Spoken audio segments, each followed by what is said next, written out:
Warm greetings to all of you. It's a genuine pleasure to connect today.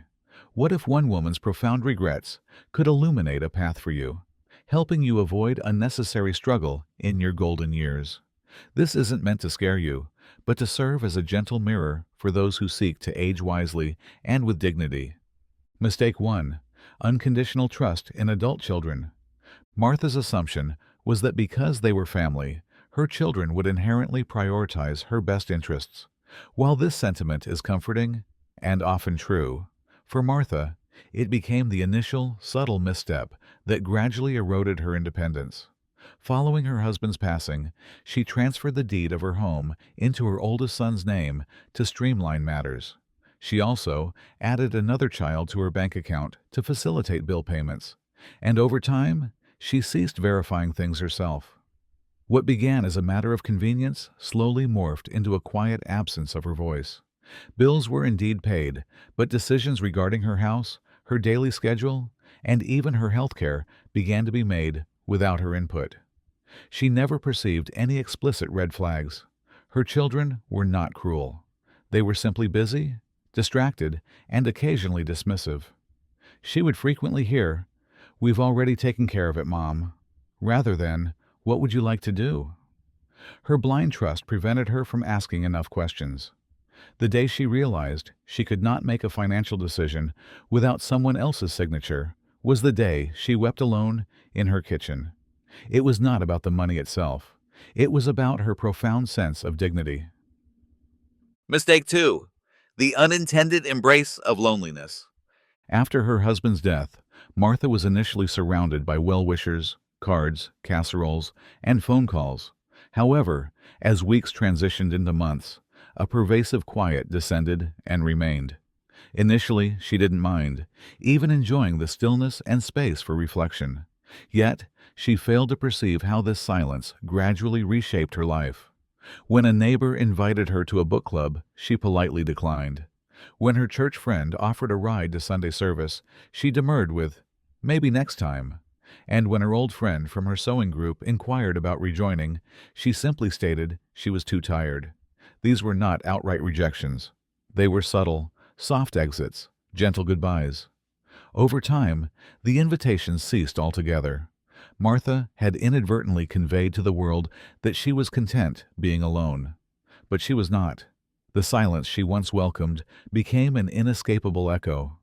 Loneliness crept in quietly, not as an acute sadness, but as a gradual fading of vibrancy from her days. Meals were consumed without conversation, decisions made without discussion, and laughter became a memory rather than a present experience. It wasn't that no one cared. It was that she had made it difficult for anyone to reach her. She believed she was being polite, not burdensome, strong. However, declining connection, even gently, is still a refusal. When repeated often enough, it solidifies into a habit difficult to reverse. Martha eventually realized that loneliness doesn't merely make you feel alone. It subtly convinces you that perhaps you deserve to be. Mistake 3. Overlooking financial realities. Martha had consistently relied on her husband to manage their finances. He was responsible for paying bills, renewing insurance, managing investments, and ensuring timely tax filings. After his passing, she simply assumed that these matters would somehow continue without her direct intervention. For months, she left bank statements unopened, and when she finally reviewed them, she barely comprehended the details. Bills were paid late, accumulating minor penalties, and she failed to notice that one of their insurance policies had quietly lapsed. When a kind neighbor offered assistance, she declined, feeling embarrassed. At 81, having lived a full life, she struggled with admitting her lack of financial understanding. Consequently, she remained silent, allowing pride to masquerade as dignity. However, this avoidance only exacerbated the situation. One day, she discovered that a small inheritance left by her husband was in an account that had been consistently charged maintenance fees, slowly eroding the funds month by month. On another occasion, she fell victim to a phone scam, a single call, one mistake. But it cost her more than she could afford.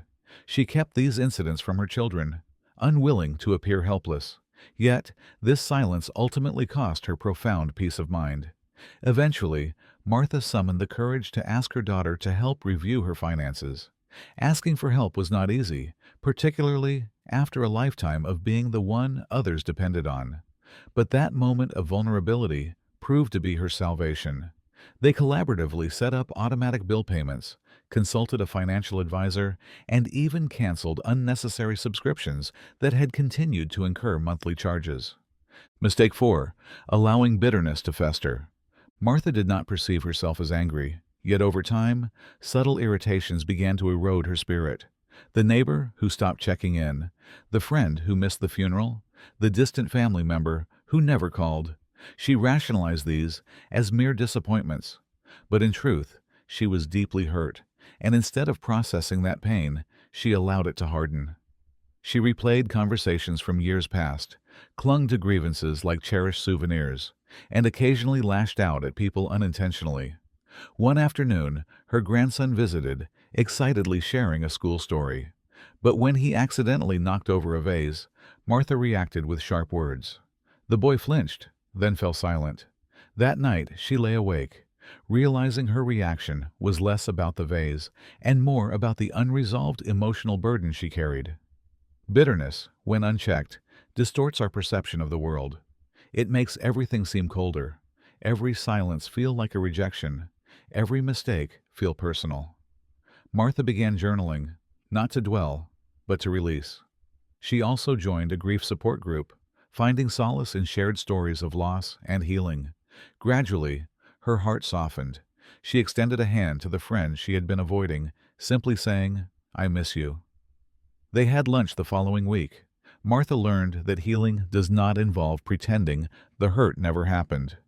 If you recognize parts of her story in yourself or a loved one, take it as a gentle nudge. It is never too late. Not too late to organize your finances, to prioritize your health, to cultivate a joyful routine, to communicate with intention, and certainly not too late to open your heart to new friendships and new beginnings. Thank you for joining us today.